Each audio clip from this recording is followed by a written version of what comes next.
அனைவருக்கும் நற்புலரி. 2023 மிகவும் சிறப்பாக அமைவதற்காக எடுக்கப்பட்ட ஒரு புதிய முயற்சி.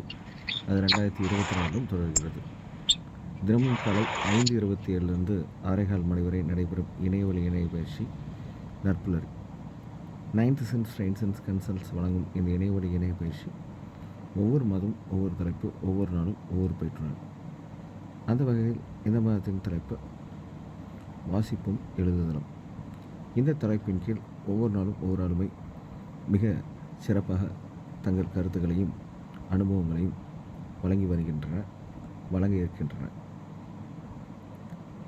2023 தொடங்கிய இந்த நற்புலரி 2024 தொடர்ந்தது, 2025 தொடர்கிறது.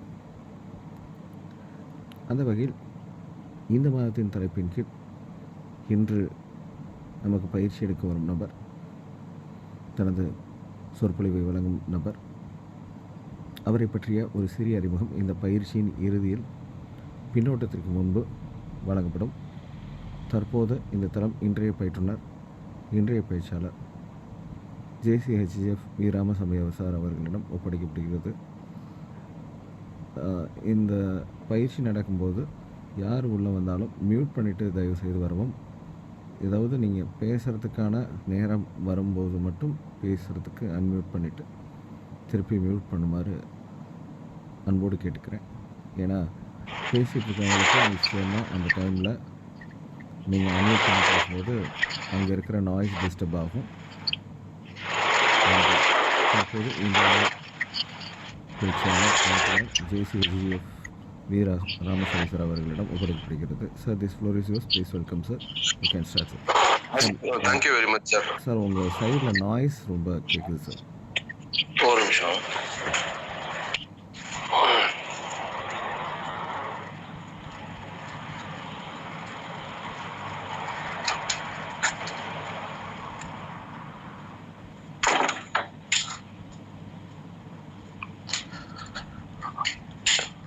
இப்போ I think it is clear இல்லையா சார்? ரைட். அனைவருக்கும் என்னுடைய இனிய புத்தாண்டு வாழ்த்துக்கள்.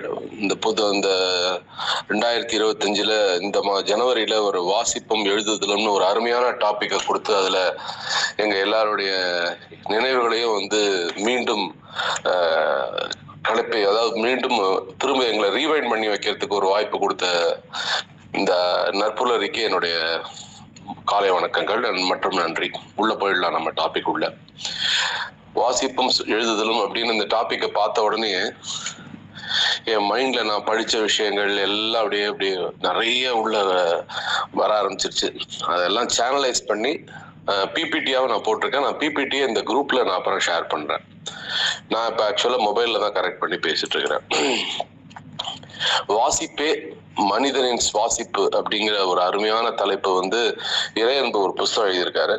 ஸோ அந்த வகையில ஒரு மனிதனுடைய வாசிப்பை அவன் மூச்சு விடுற அளவுக்கு நிறைய இன்ஹேல் பண்ண நிறைய விஷயங்கள் செய்ய ஆரம்பிச்சான்னா அவனுடைய வாழ்க்கை பண்படும் அப்படிங்கிறதுல மாற்று கருத்தே இல்லை. அந்த வகையில நான் எங்க வீட்டுல 8th சன்னா பிறந்தேன், 8வது குழந்தையா பிறந்தேன். நான் I am not very studious, ரொம்ப ஆவரேஜ் ஸ்டூடெண்ட் தான். என் பிரதர்லாம் சொல்லுவார், நீ நிறைய படிக்கணும்டா, நீ ஸ்கூல்ல இருந்த வரைக்கும் பரவாயில்ல, நிறைய படிக்கணும் பாரு. அப்பெல்லாம் நான் படிக்கல. ஆனா அந்த ஜேசிஸ்ங்கிற ஒரு இயக்கத்துல சேர்ந்ததுக்கு அப்புறம் கொஞ்சம் கொஞ்சமா அப்படி படிக்க ஆரம்பிச்சதுக்கு அப்புறம் அதுல ஒரு தீவிரமான ஈடுபாடு வந்தது. இப்போ எனக்கு ரீசெண்டா புக் ஃபேர் போயிருந்தேன். புக் ஃபேர்ல கிழக்கு பதிப்பகத்துல அப்படி பாக்கறச்சு என்னுடைய ஆதர்ஷ எழுத்தாளரை பார்த்தேன். ஒருவேளை நான் ஒரு சாதாரண மனிதனா இருந்தா அவர்கிட்ட போய் பேசியிருக்கிறதுக்கு யோசிச்சிருப்பேன். ஆனா ஜேசிஎஸ் இதெல்லாம் கத்து கொடுத்தனால நேரா அவர்கிட்ட போயிட்டு, சார் நான் புஸ்தகம் படிக்க ஆரம்பிச்சப்போ உங்க புக்ல இருந்தா சார் முதல்ல படிக்க ஆரம்பிச்சேன் அப்படின்னு சொல்லி அவர்கிட்ட சொன்ன உடனே, நீங்க இருங்க எமோஷனலா பேசாதீங்க, நான் அதை ரெக்கார்ட் பண்ணிக்கிறேன் அப்படின்னு சொல்லிட்டு அதை ரெக்கார்ட் பண்ணிக்கிட்டாரு. அவர் வேற யாரும் இல்லைங்க, சோமவள்ளியப்பன். நான் அவர்கிட்ட டிஸ்கஸ் பண்ண புக்கு இட்லியாக இருங்கள் அப்படிங்கிற புஸ்தகத்தை தான் முதல்ல படிக்க ஆரம்பிச்சேன். சோமவள்ளியப்பன் சாரோட புக்கா ஃபர்ஸ்ட் தேடி எல்லாத்தையும் படிச்சேன். அது ரொம்ப யூஸ்ஃபுல்லா இருந்தது. அது எனக்கு ட்ரைனிங்ல எடுக்க முடியும் அப்படிங்கிற கான்ஃபிடன்ஸை கொடுத்தது எல்லாமே அவருடைய சீரீஸ் ஆஃப் புக்ஸ் தான். ஸோ அவர்கிட்ட பேசின உடனே அவர் வந்து ரொம்ப சந்தோஷப்பட்டார். அப்புறம் நம்ம படிச்ச விஷயங்களை அவருக்கு ஞாபகப்படுத்தின உடனே அவருடைய கண்கள் வந்து அப்படியே விரிஞ்சுது. அப்புறம் அப்படியே ஒரு ஹக் பண்ணிட்டு ஒரு போட்டோ எடுத்து ரொம்ப சந்தோஷம் அப்படிங்கிற மாதிரி சொன்னார். ஸோ இது இந்த இந்த ஒரு பெரிய விஷயம் எனக்கு எப்படி கிடைச்சதுன்னா, நான் படிச்சதுனால தான் கிடைச்சதுங்கிறத உணர முடியாது. ஸோ அந்த வகையில வாசிப்புங்கிறது ஒரு மனிதனை வந்து நிச்சயமா புரட்டி போடுங்கிறதுல மாற்று கருத்தே இல்லை. நம்ம படிக்க ஆரம்பிக்கிறச்சு எங்க இருந்து படிக்க ஆரம்பிச்சோம் அப்படின்னு யோசிச்சு பாத்தீங்கன்னா தெரியும். சின்ன வயசுல நான் ஸ்கூல்ல படிக்கிறச்சு என்ன மாதிரியே உங்களுக்கும் அந்த அனுபவம் இருக்கும்னு நினைக்கிறேன். அப்பெல்லாம் வந்து முத்து காமிக்ஸ்னு ஒரு புக் வரும். நீங்க படிச்சிருக்கீங்களா அந்த புக்கெல்லாம்? அதுல வந்து நிறைய கேரக்டர்ஸ் வரும். இரும்பு கை மாயாவி, அதுக்கப்புறம் வந்து இந்த ஃபேண்டம்னு சொல்லுவாங்கல்ல, முகமூடி, அதுக்கப்புறம் வந்து 2 பேர் சேர்ந்து துப்பறிவாங்க. இந்த மாதிரி கதைகள்ல வரக்கூடிய கேரக்டர்ஸ் நான் சின்ன வயசுல ஒரு 6வது 7வது படிக்கிறச்சு அந்த சித்திர கதையை பார்க்கறச்சு அதுல வந்து நமக்கு நம்ம இன்வால்வ் பண்ணி அதுல படிக்கிறதுக்கு நிறைய விஷயங்கள் வந்திருக்கும். அந்த மாதிரி ஏதாவது அனுபவம் இருந்தா கொஞ்சம் சொல்லுங்களேன். நீங்க சின்ன வயசுல நீங்க படிச்ச இந்த முத்து காமிக்ஸோ இல்ல ஏதாவது? சார் வணக்கம் சார். என்னுடைய சின்ன வயசு அனுபவத்துல நான் வந்து இந்த ராணி காமிக்ஸ் அப்படின்றது படிச்சிருக்கேன். அதுல வந்து ஜேம்ஸ் பாண்ட், இது மாயாவி, அப்புறம் நீங்க சொல்லக்கூடிய ஆர்ச்சி, இந்த மாதிரி சில கதைகள்ல எனக்கு பெரிய அளவுல படிக்கிறதுக்கு எனக்கு தெரிஞ்சிருக்கு. இது எனக்கு படிச்ச அனுபவம் ரொம்ப இருந்தது. இதை வந்து நீங்க எனக்கு ஞாபகப்படுத்துறதுக்கு நன்றி sir. Thank you sir. Ramesh sir. வணக்கம் சார். நம்ம இந்த ராஜேஷ்குமார் கதையில வந்து இந்த விவேக் ரூபலா அப்படின்னு வருவாங்க கேரக்டர். அவங்க அந்த இது வந்து ஒரு நல்லா இருக்கும். நம்மளா சில இதெல்லாம் கண்டுபிடிக்கலாம் அப்படின்ற மாதிரி இருக்கும். எனக்கெல்லாம் வந்து டீனேஜ்ல படிச்ச புக்ஸ் அதெல்லாம். ஸோ அதெல்லாம் ரொம்ப இன்ட்ரெஸ்டிங்கா படிப்பாங்க. நன்றி சார், நன்றி சார். ஸோ அந்த மாதிரி நிறைய வேற யாராவது சொல்லணும்னு ஆசைப்படுறீங்களா? சார் பாபுராவ் சொல்லுங்க. எஸ் நான் சொல்லணும்னு நினைச்சது 2 பேரும் சொல்லிட்டாங்க. அந்த ராணி காமிக்ஸும் விவேக் ரூபலா. அந்த ராஜேஷ்குமாரோட நாவல் பாத்தீங்கன்னா இன்னைக்கு ஒரு அனாலிட்டிக்கல் திங்கிங், ஒரு சின்ன ஏதோ ஒரு விஷயம் நம்ம கண்டுபிடிக்கணும் அப்படின்னா ஒரு அனாலிட்டிக்கல் தாட்ஸ் அது ட்ரிகர் ஆனது வந்து ராஜேஷ்குமாரோட நாவல்கள் மூலமாகவும், இந்த ராணி காமிக்ஸ், இந்த விவேக் ரூபலா, அவங்க 2 பேரும் ரொம்ப அழகா ஆர்கியூ பண்ணுவாங்க. அந்த கான்வர்சேஷன் நல்லா இருக்கும். Thanks for recalling me. Thank you sir. Okay. நீங்க அவ்வளவுதான் சொல்லிட்டீங்க. நாங்க இன்னும் முன்னாடி போறோம். அதாவது முன்னாடி போனோம்னா தமிழ்வாணனோட சங்கர்லால் அப்படிங்கிற கேரக்டரும் நிறைய விஷயங்கள் பண்ணியிருப்பார். அவர் வந்து துப்பறியும் நிபுணரா வருவாரு. அவரோட ட்ரெஸ் சென்ஸ்ல இருந்து போட்டிருப்பாங்க. அவர் வந்து கோட்டு டை கட்டியிருப்பாராம், ஆனா டையை ஃபுல்லா போட மாட்டாராம். நிறைய டீ குடிப்பாராம். அந்த மாதிரி அந்த கேரக்டர்ஸ்க்குன்னு சில ஒரு இதோட சேர்த்து போடுவாங்க. அதை பார்க்கறச்சே நமக்கும் அந்த மாதிரியே தோணும். அந்த மாதிரி சின்ன சின்ன விஷயங்களை வந்து நம்ம படிக்கிறச்சு அதுல வந்து நிறைய மைண்ட்ல போய் உட்காரும். அதே மாதிரி நீங்க சொல்லணும்னு நினைச்சிட்டு இருந்த இன்னும் சில விஷயங்கள் என்னன்னு பாத்தீங்கன்னா, அம்புலி மாமான்னு ஒரு புஸ்தகம் வரும். அதுல வந்து பாத்தீங்கன்னா இந்த விக்ரம் வேதாளம் அந்த கதை வந்து தொடர்ந்து வந்துட்டே இருக்கும். அந்த கதையும் படிக்கிறச்சே நமக்கு வந்து இந்த கதையினுடைய முடிவு எப்படி இருக்கும், அதுல ஒரு புதிர், அந்த புதிருக்கு உண்டான விடை, அந்த விடையை கரெக்டா சொன்ன அந்த விக்ரமன் சொன்ன உடனே அந்த வேதாளம் திரும்ப மரத்த மேல இருந்து திரும்ப அழிச்சுட்டு வர மாதிரி அந்த கேரக்டர் வரும். அதே மாதிரி தினத்தந்தியில வந்து பாத்தீங்கன்னா கன்னித்தீவு, இதெல்லாம் வந்து தொடர்ந்து வரக்கூடிய அந்த விஷயங்கள் பாக்குறச்சே வந்து இந்த எனக்கு தெரிஞ்சு இன்னும் முடியற மாதிரியே தெரியல. கன்னித்தீவு அது பாட்டுக்கு ஓடிட்டே இருக்கு. ஸோ ஒரு விஷயத்த வந்து பெருசுபடுத்துறதுக்கும், அதாவது மிகைப்படுத்துறதுக்கும் சுருக்கிறதுக்கும் இந்த கலை எப்போ வரும்னா யார் நிறைய படிக்கிறாங்களோ அவங்களுக்கு தாங்க வரும். அந்த வகையில நமக்கு வந்து இந்த படிப்புக்கு வந்து படிப்பு மேல உண்டான ஆர்வத்தை தூண்டின விஷயங்கள்னு பாத்தீங்கன்னா சின்ன வயசுல இந்த சித்திர தொடர்கதை. ஏன்னா இந்த கார்ட்டூன்ஸோட பாக்குறச்சு அந்த சித்திர தொடரா பாக்குறச்சே நமக்கு என்ன ஆகும்னா அவங்க மைண்ட்ல போய் அப்படியே கரெக்டா உட்காந்துரும். இரும்பு கை மாயாவிக்கு வந்து ஒரு கையில வந்து டக்குன்னு எங்கேயா பவர் வந்து கையை விட்டதுக்கு அப்புறம் அந்த பவர் ஜெனரேட் ஆனவுடனே அவர் மறைஞ்சிருவாரு. அந்த மாதிரி எடுத்துட்டு போற மாதிரி அந்த கதைகள் வரும். இது வந்து உங்க எல்லாருடைய சின்ன வயசு ஞாபகங்களையும் கிளறி இருக்குங்கிற நம்பிக்கை எனக்கு இருக்கு. நிச்சயமா நிறையவே நீங்க வாய்ஸ் பண்ணிருக்கீங்க. நன்றி. அடுத்து நான் பேச போற ஒரு பெரிய ஆளுமை யாருன்னு பாத்தீங்கன்னா சுஜாதா. ரங்கராஜன் அப்படிங்கிற பேரோட இவர் வந்து இருந்ததை விட அவர் மனைவியோட பேர்ல சுஜாதாங்கிற பேர்ல வந்து நிறைய முதல்ல வந்து கம்ப்யூட்டருக்குன்னு தமிழ்ல புஸ்தகம் எழுதின ஒரு ஆள் இவர் தான். தமிழ், அதாவது கம்ப்யூட்டரை வந்து தமிழ் அறிமுகப்படுத்தணுங்கிற எண்ணத்தோட சில விஷயங்களை செஞ்சது இவர் தான். குமுதத்துல ஒரு ஸ்டேஜ்ல என்ன பண்ணிட்டாரு, கம்ப்யூட்டரின் வரலாறுங்கிற புத்தகத்தை வேற ஒரு சயின்டிஸ்ட வச்சு எழுத வச்சிருந்தாரு. அதுவும் மனசுக்கு ரொம்ப நிறைய விஷயங்களை எக்ஸ்போஸ் பண்ணிச்சு. ஏன்னா அந்த காலகட்டத்துக்கு ஏத்த மாதிரி என்ன தேவையோ அதை செய்யணுங்கிற எண்ணம் இவர்கிட்ட வந்தது.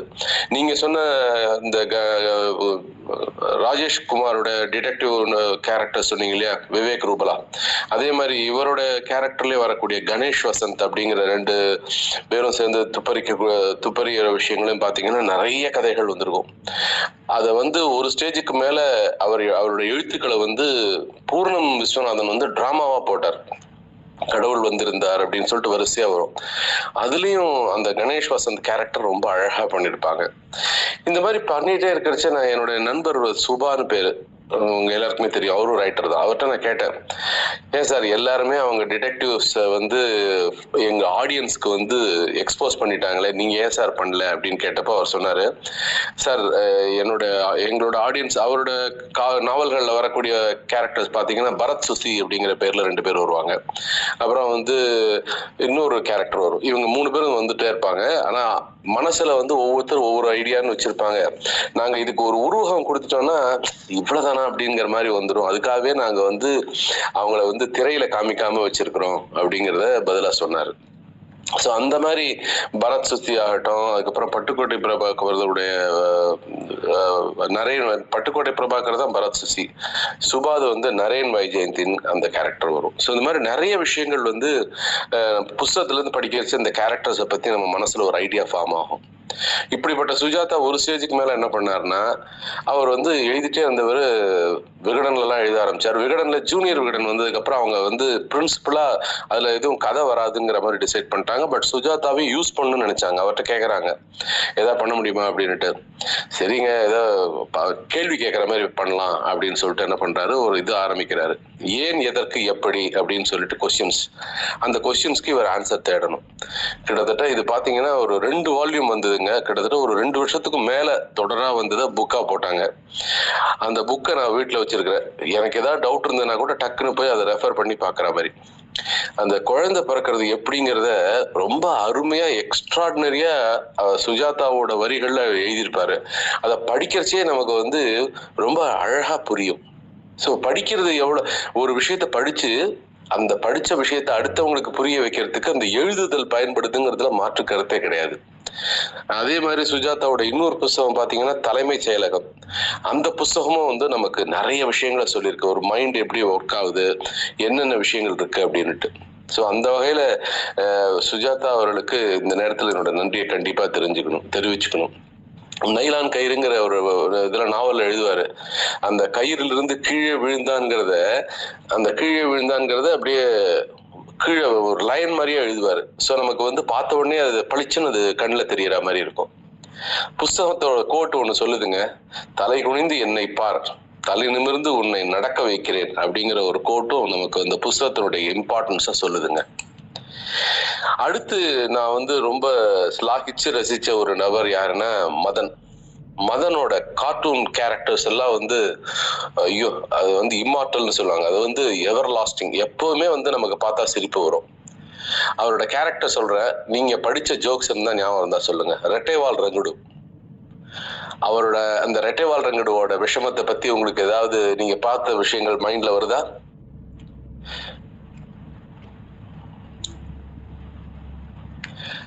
அடுத்தது முன்ஜாக்கிரதை முத்தண்ணா, அப்புறம் மிஸ்டர் எக்ஸ். இதெல்லாம் வந்து கேரக்டர்ஸா இருக்கும். அந்த ஜோக்ஸை வந்து அதுல ரமேஷ் சார் சொல்லுங்க சார். அந்த ரெட்ரைவல் ரங்குடுல வந்து நான் ரொம்ப இன்னைக்குமே பார்த்து ரசிக்கிற ஒரு காமெடி என்ன இருக்குன்னா, ஒரு காதுல வந்து ஏதோ ஒரு பையன் சொல்லுவோம், ஒரு கெஸ்டோட அப்பா பேசிட்டு இருப்பாரு, காதுல வந்து ஏதோ ஒரு மெசேஜ் பாஸ் பண்ண வருவான். இந்த மாதிரி காதுல அடுத்த நேரம் கொசுக்குதுன்னு பேசக்கூடாதுன்னு சொல்லியிருக்காங்கல்ல, எதா இருந்தாலும் நேரம் சொல்லுமா, வீட்டுல பால் இல்லையா, காபி பீ குடிக்கிறேன்னு கேட்டு தொலைக்காதன்னு அம்மா சொல்லிருக்காங்க அப்படிமா. அந்த ஒரு காமெடி இந்த முன்ஜாக்கிரதை முத்தண்ணா கேரக்டர் பாக்குறச்சே எப்படி வரும்னா, அவர் ஒய்ஃப் கேட்பாங்க, எங்க வீட்டை பூட்டிட்டீங்களா பத்திரமா, அப்படி இதோ இருக்கு பாரு அப்படின்னு சொல்லி பூட்டை காமிப்பார் அவர். அந்த மாதிரி ஒவ்வொரு கேரக்டர். அதே மாதிரி மிஸ்டர் எக்ஸுக்கு அவசர அவசரமா பேப்பர் கொடுப்பாங்களாம். அந்த பேப்பர் வந்து ஓடி போயிட்டு இந்த பேப்பரை வந்து ஒரு 100 காப்பி வாங்கிட்டு வாங்கன்னு சொன்னா அவர் போய் ஜெராக்ஸ் போட்டு வருவாராம். ஸோ இந்த மாதிரி நிறைய கேரக்டர்ஸை வந்து நமக்கு பார்த்த உடனே சிரிப்பு வர மாதிரி அதோட அந்த இதுவும் சேர்த்து எழுதியிருப்பார். அப்படிப்பட்ட மதன் திடீர்னு என்ன பண்றாரு, அவரும் கேள்வி பதில் பேச ஆரம்பிக்கிறாரு. அவரும் கேள்வி பதில் நிறைய ஆனந்த விகடன்ல அவருடைய கேள்வி பதில் வரிசையா வந்தது, அதுவும் புக்கா வந்தது. அப்புறம் அதையும் தாண்டி என்ன பண்ணாருன்னா அவர் நிறைய எழுத ஆரம்பிச்சார். அதுல முக்கியமான விஷயம் என்னன்னா, வந்தார்கள் வென்றார்கள்னு இந்தியாவில் முன்னாடி வந்து அந்த இந்தியாவை யாரெல்லாம் வந்து படையெடுத்தாங்க, அவங்க படையெடுத்தது என்ன விஷயங்கள் நடந்ததுங்கிறத ரொம்ப டீட்டெயில்டா எழுதியிருப்பார். அந்த புஸ்தகமும் வந்து ஒரு அருமையான புஸ்தகம், வந்தார்கள் வென்றார்கள்னு. ஸோ மதனோட பரிணாமம் எப்படியா இருந்ததுன்னா, ஒரு கார்ட்டூனிஸ்டா இருந்தவர் அப்படியே அடுத்தடுத்த ஸ்டேஜுக்கு போனார். அப்புறம் திரைப்படங்கள் ரிவ்யூ எல்லாம் கூட பண்ணார். ஸோ அந்த வகையில மதனோட விஷயமும் எனக்கு நமக்கு வந்து எப்பவுமே ரொம்ப நமக்கு படிக்கிறச்சே வந்து நம்மளுடைய உற்சாகத்தை வந்து கூட்டும் அப்படிங்கிறதுல மாற்று கருத்தே இல்லை. இந்த கார்ட்டூன்ஸ் புக்கே வந்து நிறைய வச்சிருக்கேன். அதே மாதிரி துக்ளக்ல சத்யான்னு ஒருத்தர் எழுதுறாருங்க. முன்னாடிலாம் துக்ளக்ல 1.5 பக்க 4 ஏடுன்னு வரும். ஒரு விஷயம் இப்படி நடந்தா எப்படி இருக்குங்கிறத கற்பனை பண்ணி அதுல வரக்கூடிய விஷயங்கள், அதை பார்த்தா விழுந்து விழுந்து சிரிச்சிருப்போம். இப்பவும் வந்து அவர் எழுதிட்டு இருக்காரு அந்த துக்ளக்ல. அந்த ஒரு பர்டிகுலர் ஆர்டிகல் படிச்சீங்கன்னா அந்த துக்ளக் புக்கு ரொம்ப சீரியஸா இருக்கும். பட் இந்த சத்யாவோட ஆர்டிகல்ஸ் மட்டும் ரொம்ப சிரிப்பா இருக்கும், நகைச்சுவையா இருக்கும். அந்த மாதிரி வகையில அடுத்து நான் பார்க்க போற விஷயம், சின்ன வயசுல இந்த புத்தகத்தை வந்து நாங்க வந்து தொடரா வந்தப்போ எல்லாரும் சண்டை போட்டுன்னு உட்காந்து படிப்போம். அப்புறம் ஒரு ஸ்டேஜுக்கு மேல இந்த சம்மர் வெக்கேஷனுக்கு எல்லாரும் உட்கார்ந்ததுக்கு அப்புறம் இந்த புத்தகத்தை வந்து சத்தம் போட்டு படிப்போம். அந்த மாதிரி ஒரு புஸ்தகம் வந்து எழுதினவர் பேர் சொல்றேன், நீங்க புக்கு பேர் சொல்லுங்க. சாவி. அந்த புக்கு பேரு வாஷிங்டனில் கல்யாணம். வாஷிங்டனில் திருமணம். கரெக்டா சொன்னார் வெங்கட்ராமன் சார். அந்த புஸ்தகம் வந்து ஆக்சுவலா அவருக்கு எப்படி ஒரு ஸ்பார்க் வந்ததுன்னா, அப்போ வந்து இந்தியால இருந்து நிறைய பேர் வந்து அமெரிக்கால போய் செட்டில் ஆன ஒரு காலகட்டம். கல்யாணத்துக்காக இங்க வரவங்களுக்கு ஒரு தடவை கல்யாணத்தை அங்கேயே வச்சா எப்படி இருக்குங்கிற ஒரு கற்பனையில வந்த ஒரு இதுதான் அது, அந்த நாவல். ஐயோ அழகா இங்க இருந்து ஆயிடுச்சுன்னு போய் இங்க என்னென்ன பண்ணுவாங்களோ அதெல்லாம் அங்க பண்ற மாதிரி அந்த ஒரு கலாச்சாரத்தை அங்க எடுத்து போய் பதிய வச்சிருப்பாரு. அவ்வளவு அருமையா இருந்தது அது. ஆக்சுவலா அது வந்து காத்தாடி ராமமூர்த்தியோட ஸ்டேஜ் கிரியேஷன்ஸ் வந்து டிராமாவாகவும் போட்டாங்க. பட் அந்த எழுத்துல வந்து அந்த ஒரு நகைச்சுவை வந்து டிராமால இல்லை. அது ஏன்னா அவருக்குன்னு சில டிராமாஸ் தான் ஹிட் ஆகும். ஸோ அந்த வகையில இந்த வாஷிங்டனில் திருமணம் அப்படிங்கிற அந்த புத்தகத்தை சத்தம் போட்டு படிக்கிறச்சே ஒரு 10 பேர் 15 பேர் உட்காந்து சேர்ந்து 19 படிக்கிறச்சே எல்லாருக்குமே ஒரு அந்த சந்தோஷ உணர்வு வரும். மாப்பிள்ளை சண்டை, அந்த வீட்டுல நடக்கக்கூடிய விஷயங்கள் எல்லாமே அங்க அந்த அப்பெல்லாம் வந்து அவங்க உடைச்சு சாப்பிடறத பத்தி எழுதியிருப்பாங்க பாருங்க. இப்ப சொல்றச்சே கூட எனக்கு அந்த ஒரு ஃபாரினர் அந்த அப்பளத்தை வந்து உடைச்சு சாப்பிடறதெல்லாம் ரொம்ப ரசிச்சு எழுதியிருப்பாரு சாவி. அதை படிக்கிறச்சே நம்மளும் அந்த கல்யாணத்து உள்ள உட்காந்து சாப்பிடுற மாதிரியே ஒரு ஃபீல் இருக்கும். அடுத்தது நான் எழுதினவர் பேர் சொல்றேன், நீங்க அந்த நாவல் பேர் சொல்லுங்க. பாக்யம் ராமசுவாமி. ராமசாமி பாடம் கரெக்ட், அவரா கரெக்டா சொல்லிட்டாரு.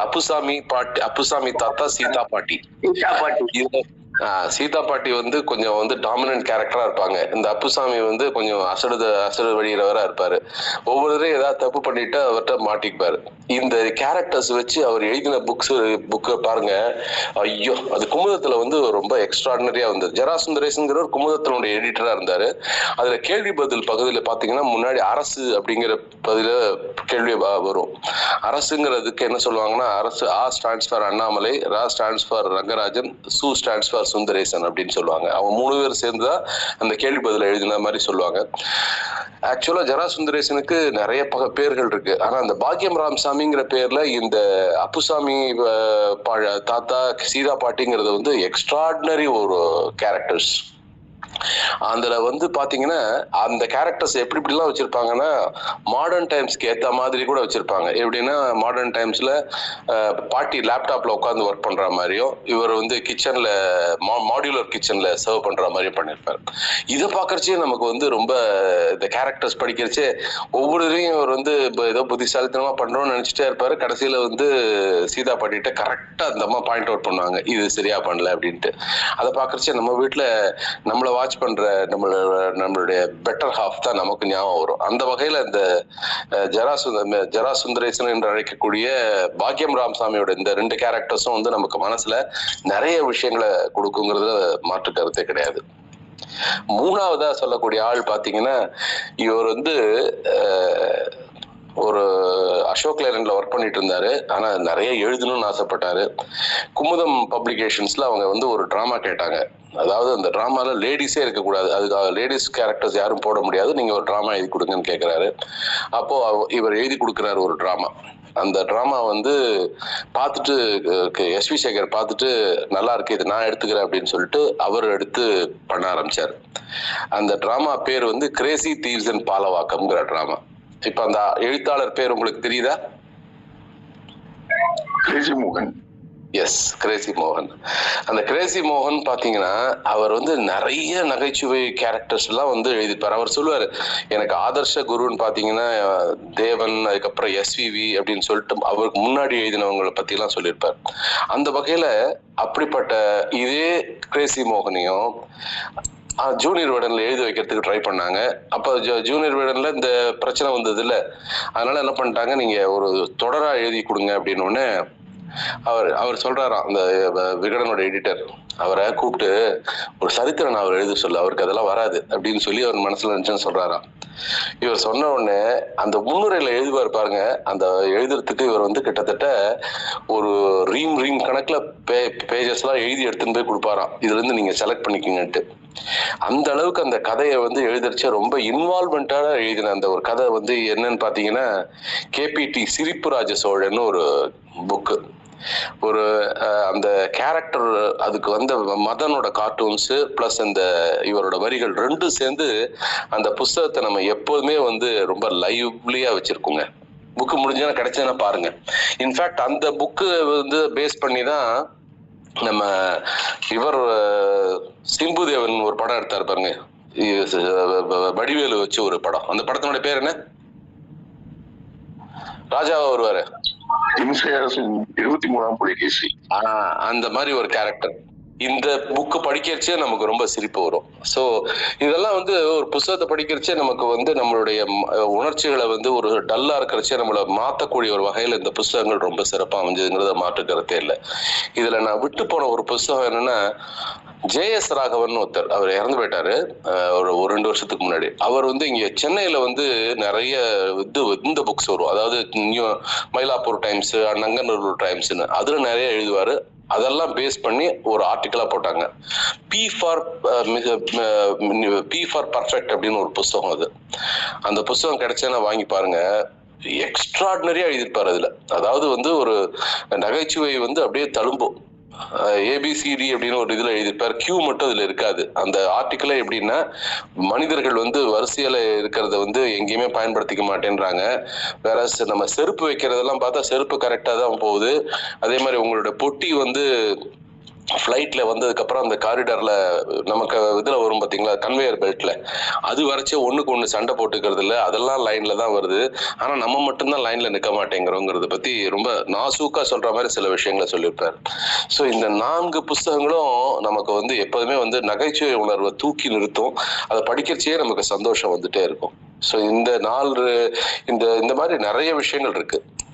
இப்போ நம்ம எழுதுறத பத்தி பார்க்க போறோம். இவ்வளவு படிச்சவங்க, இவ்வளவு எழுதினவங்க எங்க இருந்து இதெல்லாம் பண்ணாங்கன்னு பாத்தீங்கன்னா, அவங்க நிறைய படிச்சதுனாலதான் எழுதினாங்க. ஸோ ஒரு the pen is mightier than the sword அப்படின்னு ஒரு பழமொழி இருக்கு. அந்த பழமொழி சொல்லக்கூடிய விஷயம் என்னன்னா, எழுத்து வந்து ஒரு வந்து கத்தியை விட ரொம்ப பவர்ஃபுல்லான ஒரு வெப்பன் அப்படிங்கிறது நம்ம எல்லாருக்குமே தெரியும். அது பாசிட்டிவா பார்க்கணும். ஆனா இப்ப வரது எல்லாமே நெகட்டிவா வருது. ஸோ எந்த செய்தி தேவையோ அதை மட்டும் கொடுக்கணுங்கிறதையும் நம்ம தெரிஞ்சுக்கக்கூடிய ஒரு காலகட்டத்தில் தான் நம்ம இருக்கோம். The pen is mightier than the sword. This proverb suggests that the written material like books or poetry has more influence than fighting or war. We may also understand from it that ideas are more effective than violence அப்படிங்கிறது தான்.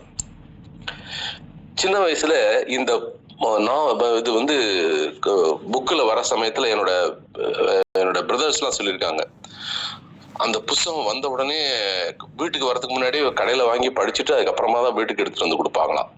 அந்த மாதிரி 2 நாவலை பத்தி பெருமையா சொல்லுவாங்க. முதல் நாவல் வந்து கொத்தமங்கலம் சுப்பு எழுதினது. அந்த நாவல் பேர்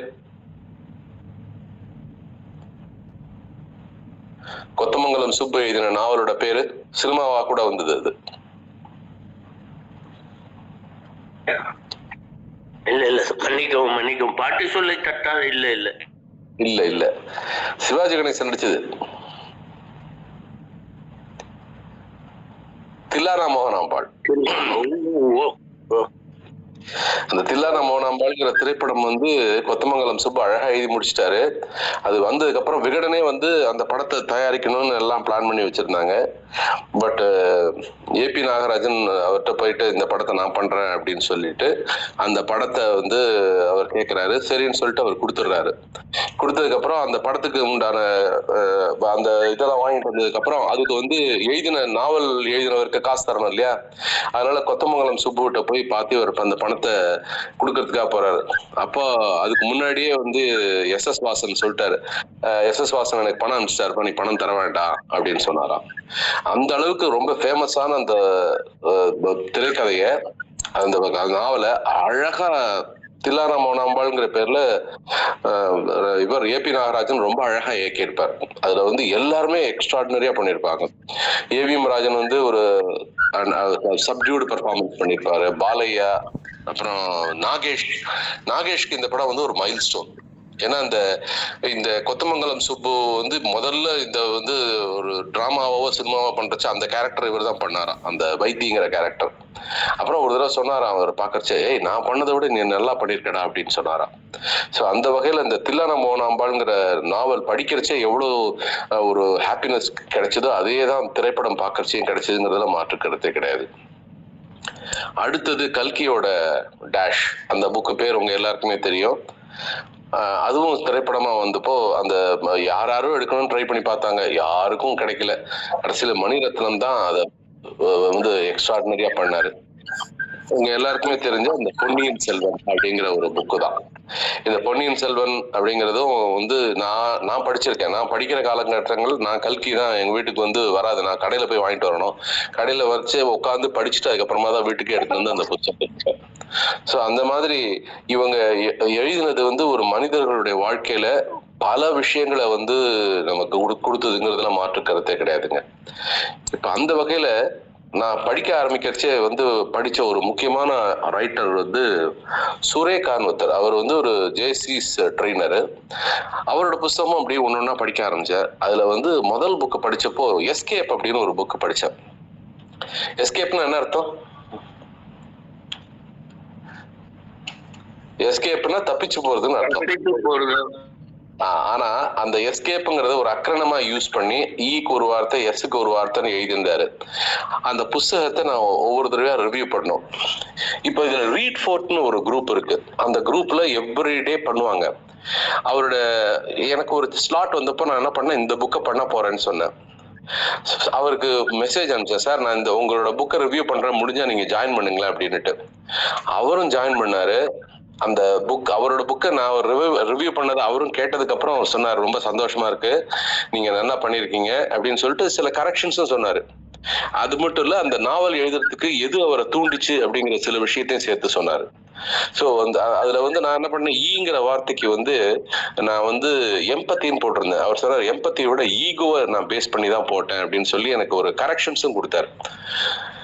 அது வந்து one of the best experience that I have. அதாவது நான் வந்து ஒரு புத்தகத்தை ரிவ்யூ பண்றேன், அவரே நான் ரிவ்யூ பண்றதை கேட்கறச்சே அவர் சொல்ற கரெக்ஷன்ஸை வந்து அவரோட பர்ஸ்பெக்டிவ்ல பாக்குறச்சே எனக்கு அந்த நிறைய விஷயங்கள் ஓப்பனா கிடைச்சதுங்க. ஸோ அந்த வகையில அது ஒரு வித்தியாசமான அனுபவம் தான். படிக்கிறது எவ்வளோ இன்ட்ரெஸ்டிங்கா இருக்குமோ அதே மாதிரி படிச்ச விஷயங்களை எழுதுறது இன்ட்ரெஸ்டிங்கா இருக்குங்கிறத நான் நல்லா கத்துக்கிட்டேன். இப்போ என்ன ஆயிடுச்சு, நிறைய விஷயங்கள் படிச்சு அந்த ஆடியோ மெசேஜ் எல்லாம் போறதுனால படிச்ச விஷயங்களை இப்போ அப்படியே மொபைல்ல டைப் பண்றோம் பாத்தீங்களா, அப்படியே டைப் பண்றச்சே அதையே வந்து ஒரு கம்பைல் பண்ணி புக்கா கூட போட முடியுங்கிற ஒரு கான்பிடன்ஸை நமக்கு கொடுத்தது என்னன்னா இந்த படிக்கிற ஒரு விஷயமும் பிராக்டிஸ் பண்ற ஒரு விஷயமும் தாங்க. ஸோ அந்த வகையில இந்த வாசித்தலும் சுவாசித்தலும் வாசித்தலும் எழுதலும் அப்படிங்கிற ஒரு விஷயம் வந்து ரொம்ப முக்கியமான விஷயமா நான் பாக்குறேன். ஆக்சுவலா மாணவர்களுக்கு வந்து இதை ஒரு பெரிய விஷயம் எடுத்துட்டு போனோம். ஏன்னா இப்போ ஆஃப்லேட் வந்து நம்ம படிக்க ஆரம்பிக்கிறச்ச சின்ன வயசுல படிச்சிருப்போம். யோசிச்சு பாருங்க, டீனேஜ் சின்ன வயசுல நீங்க சித்திரக்கதை படிச்சீங்க, அப்புறம் டீனேஜ் காலத்துல இதை படிச்சீங்க, அப்புறம் ஒரு வேலைக்கு போக ஆரம்பிச்சதுக்கு அப்புறம் படிப்புக்கு நம்மளே வந்து சரியான நேரம் ஒதுக்க முடியாத ஒரு காலகட்டத்துக்கு வந்துட்டோம். அதனால இந்த டாபிக் மூலமா நான் வைக்கிற ரிக்வெஸ்ட் என்னன்னா, எல்லாரும் டெய்லி அட்லீஸ்ட் ஒரு குறைஞ்சது ஒரு அரை மணி நேரமாவது உங்கள்கிட்ட இருக்கிற ஏதாவது ஒரு புக் எடுத்து படிச்சுட்டு அது அந்த புஸ்தகம் கொடுக்கக்கூடிய உணர்வுகளை நீங்க அசை போட்டுட்டு படுத்தீங்கன்னா தூக்கம் வருங்கிறது என்னோட திடமான நம்பிக்கை. நிச்சயமா அதை நீங்க பயன்படுத்துவீங்கன்னு நம்புறேன். ஸோ அந்த வகையில இந்த வாய்ப்பை ஏற்படுத்தி கொடுத்த அனைவரையும் வணங்கி மகிழ்கிறேன். நன்றி, வணக்கம். Thank you chairman. Over to you. நன்றி சார், மிக்க நன்றி. இன்றைய அதிகாலை வேளையில் நம்ம எல்லாருக்குமே ஒரு நல்ல ஒரு நேர்மறையான எண்ணங்களை தோன்ற வகையில் வாசிப்பும் எழுதுதலும் தலைப்பின் கீழே மிக சிறப்பாக நமக்கு நிறைய அனுபவங்களையும் கருத்துக்களையும் வழங்கின இன்றைய பயிற்றுனரை பற்றிய ஒரு சிறிய அறிமுகம். இவர் நம்ம அனைவருக்கும் பரிச்சயமான ஒரு நபர். ஜேசி இந்தியாவின் தேசிய பயிற்றுனர்களில் மூத்த பயிற்றுனர். ஜேசி அமைப்பின் கீழ் வந்து பார்த்திங்கன்னா நிறைய பயிற்சிகள் வழங்கியிருக்காங்க. இபிஎஸ், ஸ்பீச் கிராஃப்ட், இது மட்டும் இல்லாமல் ஜேசி இந்தியாவின் மண்டல அளவில் வழங்கப்படும் நிறையா பயிற்சிகள் நிறைய எடுத்திருக்காங்க. நிறையா பயிற்றுனர்களை உருவாக்கியிருக்காங்க. எனக்கும் ஒரு நல்ல வழிகாட்டியாக தொடர்ந்து இருந்துக்கிட்டு இருக்கிற ஒரு நபர். மார்க்கெட்டிங் துறையில், குறிப்பாக மெடிக்கல் ஃபீல்டில் ஒரு தலைமுறை அளவு அனுபவம் கொண்ட ஒரு நபர். தொடர்ந்து மார்க்கெட்டிங், சேல்ஸ் பயிற்சிகளும் வழங்கி வரும் நபர். பள்ளி, கல்லூரி, பெருநிறுவனங்கள், சிறு நிறுவனங்கள் போன்ற அனைத்து துறைகளிலும் பயிற்சிகளை தொடர்ந்து எடுத்து வரும் நபர். நிக்கில் ஃபவுண்டேஷன் என்று சொல்லப்படும் நாகலிங்கம் அப்பா அவர்களால் உருவாக்கப்பட்ட மாணவர்களுக்காக, அரசு பள்ளி மாணவர்களுக்காக பயிற்சிகள் வழங்கும் அந்த அமைப்பில் அரசு பள்ளிகளிலும் தற்போது கல்லூரிகளிலும் பல ஆயிரம் மாணவர்களுக்கு பயிற்சிகள் வழங்கி அவர்கள் வாழ்க்கையில் வழிகாட்டும் மிக அற்புதமான பணியை தொடர்ந்து செய்து வரும் நபர். நற்புலரை ஆரம்பித்த காலத்திலிருந்து தற்போது வரை வழங்கப்படும் ஒவ்வொரு மாதத்தின் தலைப்பின் கீழ் மிகச் சிறப்பாக தன்னுடைய அனுபவத்தையும் கருத்துக்களையும் தொடர்ந்து வழங்கி வரும் நபர். அவ்வப்போது தனது பங்கேற்பையும் வழங்கி வரும் நபர். இப்படி பல நல்ல விஷயங்கள் சொல்லிக்கொண்டே போகலாம். நல்ல ஒரு வழிகாட்டி.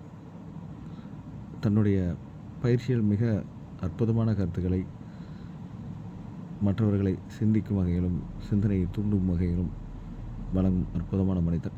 இப்படி பல நல்ல விஷயங்களுக்கு சொந்தக்காரரான இன்றைய ஆளுமை JCHGF ராமசாமி சார் அவர்களை அறிமுகப்படுத்துவதில் நற்புலரி பெருமிதம் கொள்கிறது. இன்றைய பயிற்சியின் பின்னோட்டத்திற்கு முன்பு இன்றைய நாள், பிறந்தநாள், திருமண நாள், சுப நிகழ்ச்சிகள் கொண்டாடும் நபர்கள் யாராச்சும் இருந்தீங்கன்னா சொல்லலாம். சார், என் பையன் கீர்த்திராஜ்கிரிக்கு பர்த்டே சார். ரம்யா மேம், உங்கள் பையன் பேர் மேம்? கீர்த்திராஜ். ரம்யா மேம் வந்து இங்கே தொடர்ந்து நம்ம நற்புலரியில் பயணிச்சுட்டு இருக்க ஒரு நபர். அவ்வப்போது பின்னோட்டமும் வழங்கி வரும் நபர். அவர்களுடைய மகன் கீர்த்திராஜ் அவர்களுக்கு இனிய பிறந்தநாள் நல்வாழ்த்துக்கள். எல்லா வளங்களும் பெற்று, எல்லா செல்வங்களும் பெற்று அற்புதமாக வாழ்வதற்கான நற்புலரியின் சார்பாக மனமார்ந்த வாழ்த்துக்கள். எல்லாருமே இன்றைய பிறந்தநாள் கொண்டாடும் கீர்த்திராஜ் அவர்களுக்கு வாழ்த்துக்களை தெரிவிக்கலாம். Thank you so much ma'am. இது மட்டும் இல்லாமல் இந்த பிரபஞ்சத்தில் இன்று பிறந்தநாள், திருமணநாள், சுப நிகழ்ச்சிகள் கொண்டாடும் அனைத்து நல்லுள்ளங்களுக்கும் நற்புலரின் சார்பாக மனமார்ந்த வாழ்த்துக்கள். இன்றைய பயிற்சியின் பின்னோட்டத்திற்கு எல்லோரும் கொடுக்கறதுக்கு முன்னாடி நான் லைட்டாக பேசணும் அப்படின்னு ஆசைப்பட்டேன். என்னென்னா, சார் தொடங்கும் போதே சோமவலைப்பன் சாரை பற்றி பேச ஆரம்பித்தாங்க. ஜேசிஐ பற்றியும் சோமவலைப்பன் சாரை பற்றியும். எப்படி சார் வந்து படிக்கிறதுக்கு கம்மியாக இருந்ததோ அதே மாதிரி தான் நானும். அதே மாதிரி ஜேசிஐ வந்த பிறகு தான் நானும் படிக்க ஆரம்பித்தேன். ஜேசிஐயில் வந்த பிறகு படிக்க ஆரம்பித்த சார் முதல் புத்தகம் வந்து இட்லியாக இருங்கள் அப்படின்னு சொன்னாங்க. நான் ரசவாதம், நானும் சோமவலைப்பன் சார்கிட்ட தான் தொடங்கினேன். ரசவாதம்லேருந்து தான் தொடங்கினேன்.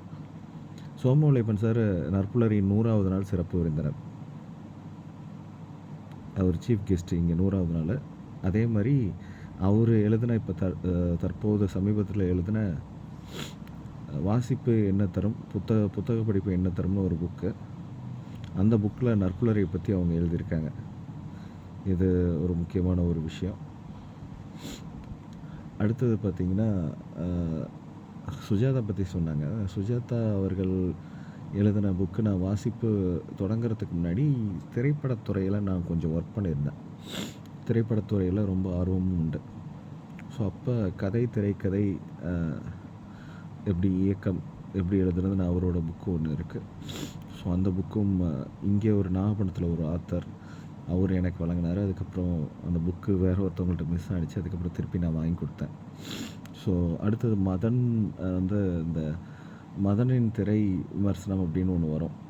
அதெல்லாம் நம்மளால் மறக்கவே முடியாது. விஜய் டிவியில் ஆரம்பத்தில் விஜய் டிவி ரொம்ப ப்ரமோட் ஆகிறதுக்கு அவருடைய அந்த ப்ரோக்ராமும் ஒரு முக்கியமான காரணமாக இருந்துச்சு. ஸோ எல்லாம் சொல்லிட்டு வரும்போது நானும் ஒரு புத்தகம் எழுதினேன் அப்படின்றது நான் ஏற்கனவே சொல்லியிருக்கேனா என்னன்றது தெரில. உங்கள் குழந்தை எப்படி வளர்ந்தால் என்ன அப்படின்ற ஒரு புத்தகம் நான் எழுதியிருக்கேன். தொடர்ந்து எழுதணும் அப்படின்ற ஆசை உண்டு. அதை எழுதணும்னு முயற்சி பண்ணிகிட்ருக்கேன். ஸோ இதெல்லாம் அப்படியே ட்ராவல் பண்ணுறதுக்கான ஒரு மிக சிறப்பான ஒரு செஷனாக இது இருந்துச்சு. ரீட் ஃபோர்ட்டில் வந்து நிறையா புத்தகங்கள் வந்து நிறைய பேர் நானும் பண்ணியிருக்கேன். ரீட் ஃபோர்ட்டில் புத்தகங்கள் திறனாய்வு நானும் கொடுத்துருக்கேன். ஸோ எல்லாமே ஒரு அனுபவம் கலந்த ஒரு அற்புதமான ஒரு செஷனாக இன்றைக்கி இருந்துச்சு.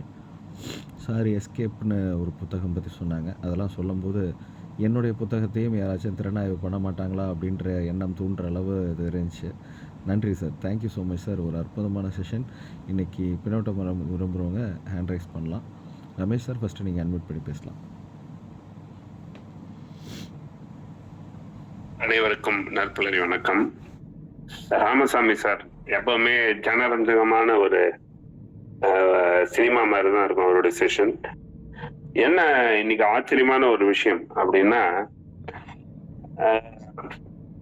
நான் எதெல்லாம் ரசிச்சேனோ அது எல்லாமே அப்படியே ராமசாமி சாருக்கு மேட்ச் ஆகுது. ஒண்ணு கூட மிஸ் கிடையாது.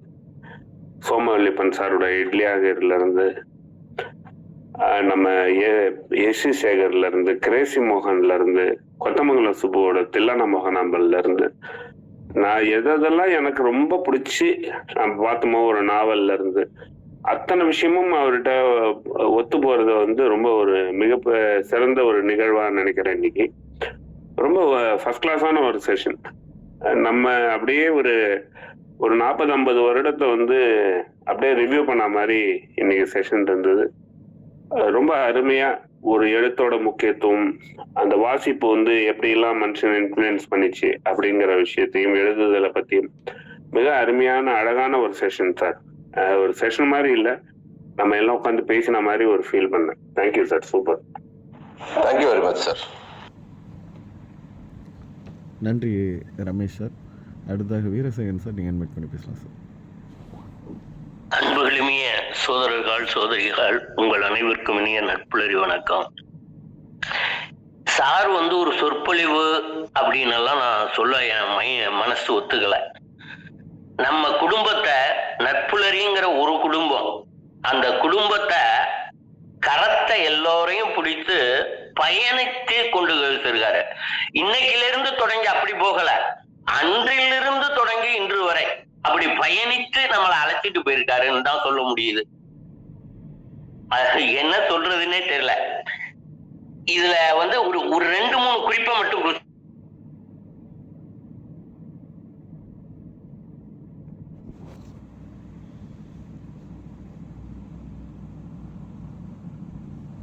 என்ன, நானும் உங்களை வாட்ச் பண்ணிக்கிட்டே இருக்கேன். நீங்க கோயிலுக்கு வர்றப்ப ஸ்ரீரங்கம் பெருமாள் கோயிலுக்கு வர்றப்ப நீங்க எப்பவுமே நேரா வரமாட்டேங்கிறீங்க. ஒவ்வொரு தூணா கையில தடவிக்கிட்டு வர்றீங்களா என்னங்க அப்படின்னு.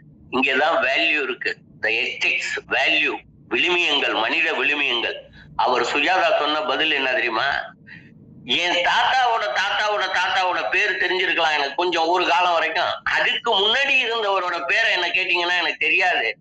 ஆனா அவரு வந்தப்ப இந்த கோயில்ல இந்த தூண்ல கைய தொற்றுப்பாரு. அதை நான் இன்று தொடுகிறேன், இன்னைக்கும் நான் அதை தொட்டுக்கிட்டு போறேன் அப்படின்னு சொல்லி இதுன்னு வாய்ப்புகள் பாருங்க.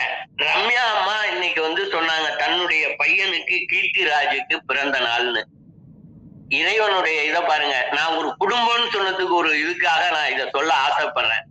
என்னுடைய பெண்ணின் பெயர் ரம்யா.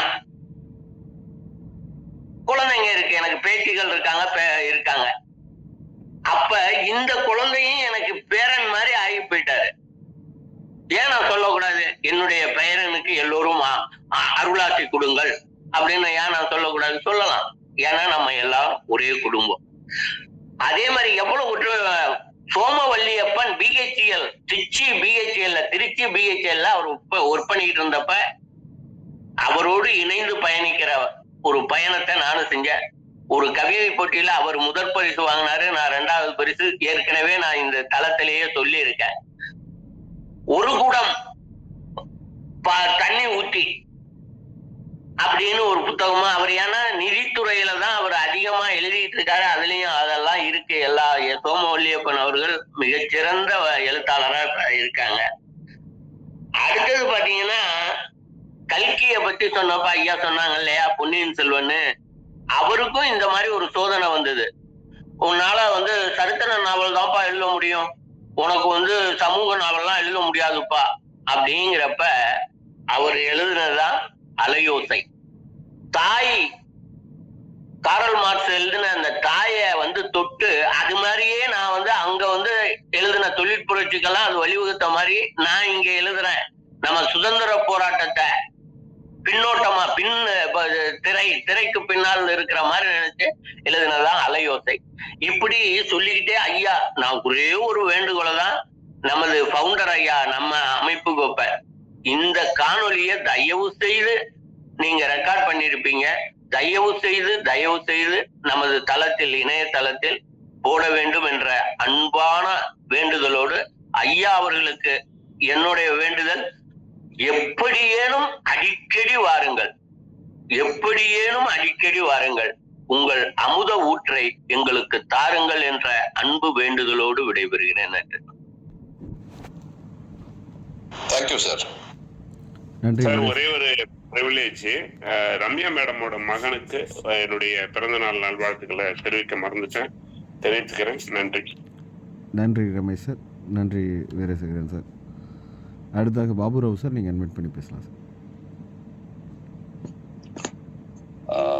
நட்புலரி நட்புகளுக்கு நல்வணக்கங்களும் நல்வாழ்த்துக்களும். ராம் சார், ஸ்பெஷல் வணக்கம். இந்த ரமணா படத்துல ஒரு டைலாக் இருக்கும், யாரு சாமி இவன், எனக்கே அவனை பார்க்கணும் போல இருக்கு அப்படிங்கிற மாதிரி ஒரு டைலாக் வரும். நான் உங்களை நிறைய பார்த்திருக்கேன், உங்களோட நிறைய பயணிச்சிருக்கேன். இங்க உங்களை பார்க்காதவங்க கண்டிப்பா உங்களை பார்க்கற அளவுக்கு இந்த நட்புலரியோட மேனேஜ்மெண்ட் டீம் ஒரு நேரடி செஷன் அவங்கள வச்சு நடத்துனா நல்லா இருக்கும்ங்கிற என்னுடைய சின்ன கோரிக்கை இங்க வச்சுட்டு ஃபீட்பேக் போறேன். சார், நிஜமாவே எக்ஸலன்ட் செஷன் சார். சொன்ன மாதிரி என்னெல்லாம் ஒரு 35 வருஷத்துக்கு முன்னாடி கொண்டு போயிட்டீங்க. நான் ட்ரௌசர் போட்டு அந்த புக்கு படிச்சதெல்லாம் கூட ஞாபகம் போகுது. அந்த அளவுக்கு ஒரு யதார்த்தமான நடை உங்ககிட்ட இருக்கு. நீங்க யூஸ்வலாவே வேற லெவல். அது உங்களை நான் பக்கத்துல இருந்து நிறைய பார்த்திருக்கேன். ஸோ அந்த முத்து காமிக்ஸ், ராணி காமிக்ஸ், இந்த விவேக் ரூபலா, கன்னித்தீவு, விக்ரம் வேதாளம், சிந்துபாத், இதெல்லாம் எண்ட்லெஸ் ஸ்டோரிஸ். நீங்க எப்ப வேணாலும் சொல்லலாம், எப்ப சொன்னாலும் அது எல்லா ஜெனரேஷனுக்கும் அது புரியுற மாதிரியான நடை அவங்க கிட்ட இருந்தது. அந்த ஆத்தர்ஸ் கிட்ட நிறைய இருந்தது. அதே மாதிரி ஒரு ஆசிரியரின் பொறுப்பு, நீங்க வாசித்தல் பத்தி சொல்லும்போது அதை மட்டும் தான் நான் நிறைய நோட் பண்ணி வச்சிருக்கேன். ஒரு ஆசிரியரின் பொறுப்போ இல்லது திறமையோ அந்த கதையின் நடையோடு நம்மை பயணிக்க செய்வதில் தான் உள்ளது.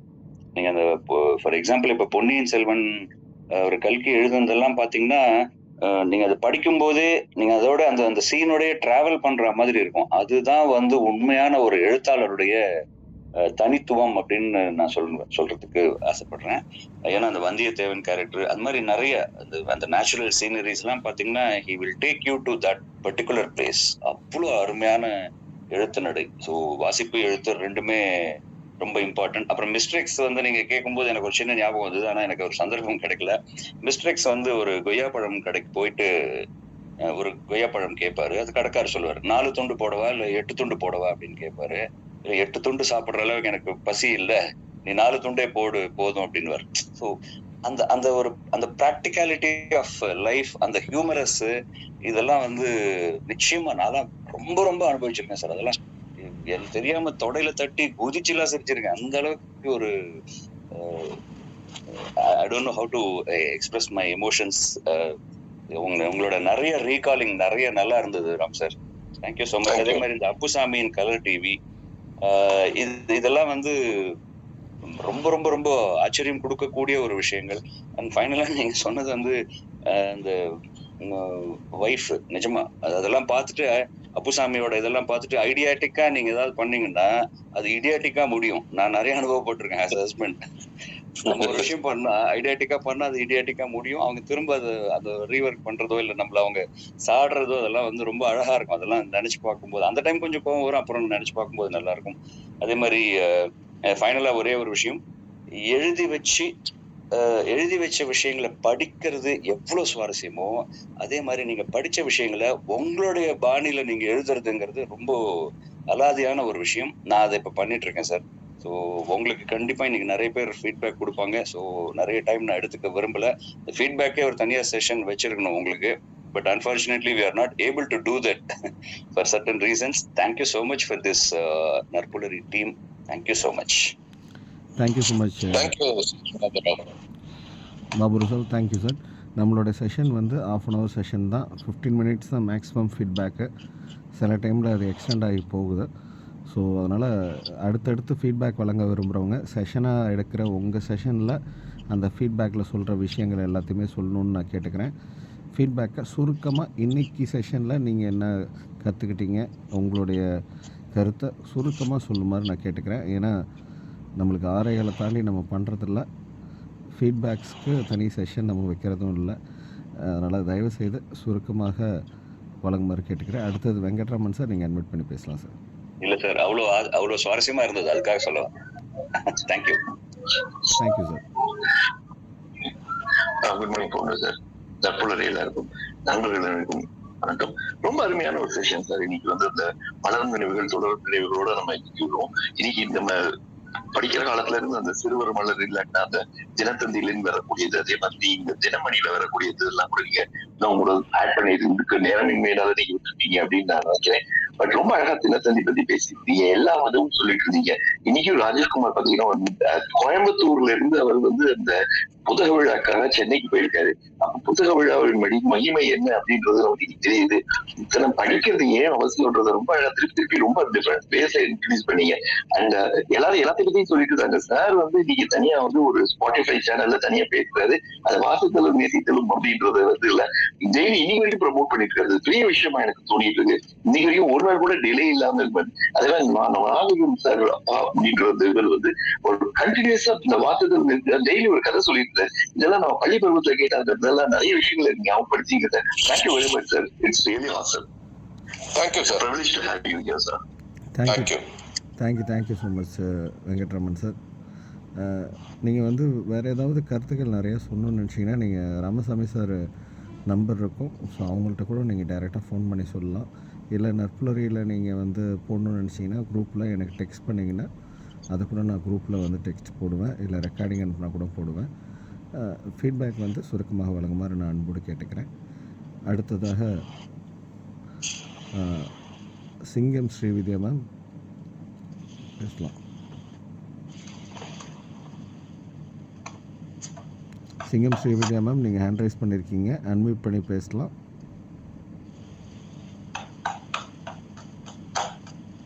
அவங்க பேசலாம். அடுத்ததாக தாமோதரன் சார், நீங்கள் அன்மியூட் பண்ணி பேசலாம் சார். புலருக்கு இனிய காலை வணக்கம். ராமசாமி சார் ஐயா அவர்களுக்கு என்னுடைய மனமார்ந்த வாழ்த்துக்கள், நன்றிகளை தெரிவித்துக் கொள்கிறேன். ஏனென்றால் ஒரு லைப்ரரிக்கு அழைத்து சென்று அமர வைத்து அனைவருக்கும் இனிய காலை வணக்கம். எண்ணென்ப ஏனைய எழுத்தென்ப இவ்விரண்டும் பேசுங்க மேடம். மேடம், நீங்கள் அப்புறமா பேசுங்க. அனைவருக்கும் இனிய காலை வணக்கம். மேம்,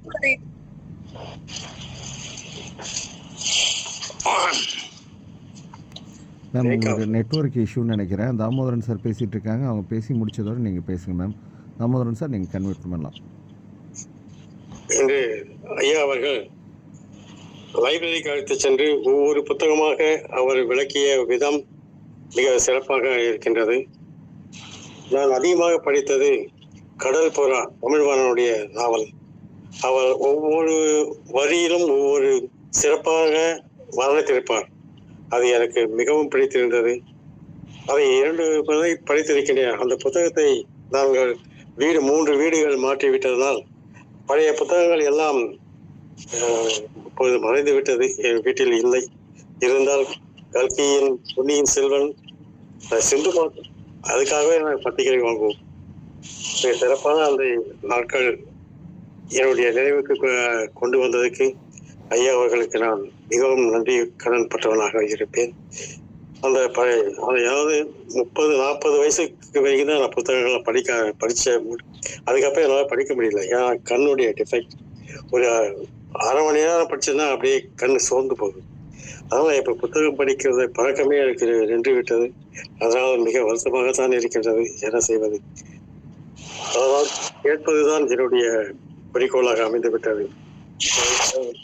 நற்புணரின் மூலியமாக நான் தொடர்ந்து இதை உங்களுடைய கருத்துக்களையும் கேட்டுக்கொண்டு நான் இருக்கின்றேன். ஆனால் இன்று ஒரு லைப்ரரியில் அமர்ந்து கொண்டு புத்தகங்களை படிப்பது போல ஒரு பாவனை மிக சிறப்பாக அமைந்திருந்தது. ஐயா அவர்களுக்கு என்னுடைய மனமார்ந்த வாழ்த்துக்களை நற்புணரின் மூலியமாக தெரிவித்துக் கொள்கிறேன். நன்றி, வணக்கம். நன்றி சார். கடல்புறா ஐயா, கடல்புறா சாண்டில்யனா இல்ல நீங்க சொன்ன மாதிரி எனக்கு ஒரு சின்ன மன இது இருக்கு. சாண்டில்யன் என்றுதான் நான் கருதுகிறேன். ஆமா, கரெக்ட். நன்றி தாமோதரன் சார். நன்றி வீரசேகரன் சார். நன்றி. பிரதிவராஜன் சார், நீங்கள் அன்மியூட் பண்ணி பேசலாம் சார்.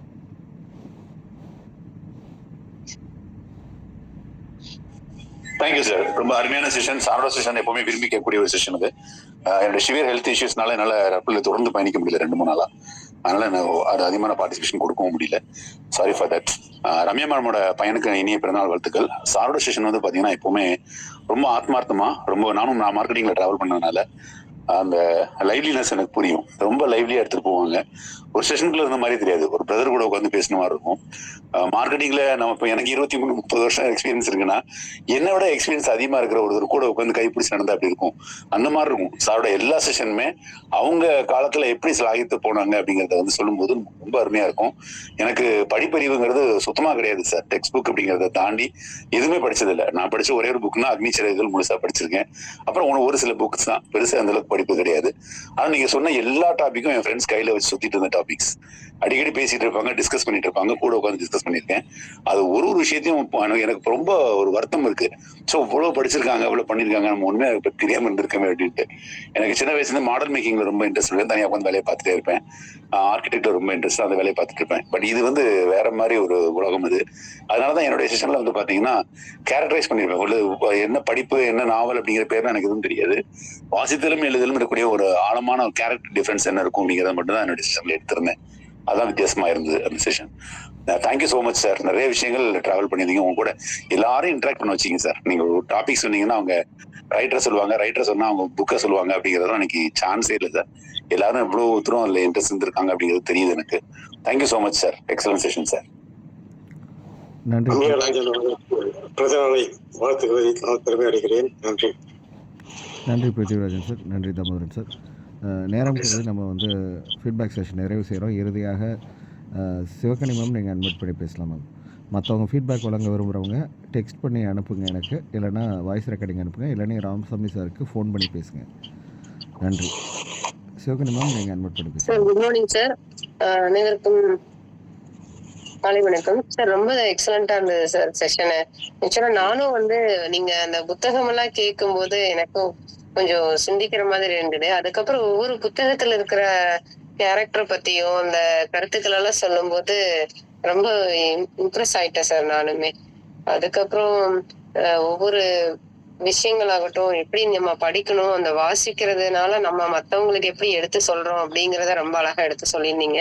அப்புறம் எழுதுறத எடுத்து சொல்லியிருந்தீங்க. அந்த கற்பனை திறன் அந்த இதெல்லாம் இப்படி எல்லாம் எழுதுவாங்களா அப்படிங்கிற மாதிரி எல்லாம் நான் யோசிச்சேன். இவ்வளவு விஷயங்கள் நம்ம படிக்க மறந்திருக்கோம், இனியும் அதெல்லாம் தேடி படிக்கணும் அப்படிங்கிற ஒரு ஆர்வம் வந்தது உங்களோட செஷன் கேட்டதுக்கு அப்புறம். Excellent sir. எப்போதுமே உங்களோட செஷன்ல ஒரு சிறப்பு இருக்கும், அது இன்னைக்கும் கிடைச்சது sir. Thank you sir. Thank you very much ma'am. Thank you so much ma'am. நண்பர்களே, இன்று அதிகாலை வேளையில் மிக அற்புதமான இன்றைய நாள் தொடக்கத்திற்கு மிக முக்கியமான காரணமாக இருந்த இன்றைய நாள் பயிற்றுனர், இன்றைய நாள் பேச்சாளர், மூத்த பயிற்றுனர், வழிகாட்டி, ஜேசிஐ போன்ற பல அமைப்புகளில் பல நபர்களை உருவாக்கி வரும் நபர் JCHJF வி ராமசாமி சார் அவர்களுக்கு நற்புலரின் சார்பாக நன்றியுணர்வை வெளிப்படுத்துகிறோம். Thank you so much sir. Thank you sir. Thanks sir. நண்பர்களே, இன்று அதிகாலை வேளையில் இப்போ வரைக்கும் இந்த நிமிஷம் வரைக்கும் பயணித்திருக்க அனைத்து நல்லுள்ளங்களுக்கும், பயணித்து வேலை நிமித்தம் காரணமாக விடைபெற்ற அனைத்து நல்லுள்ளங்களுக்கும், பின்னோட்டம் வழங்கிய அனைத்து நல்லுள்ளங்களுக்கும் நற்புலரின் சார்பாக மனமார்ந்த நன்றியுணர்வு வெளிப்படுத்திக்கிறோம். மீண்டும் ஒரு நல்ல செஷன், நல்ல நபருடன் நாளை சந்திப்போம் நண்பர்களே. நன்றி, வணக்கம். நன்றி சார்.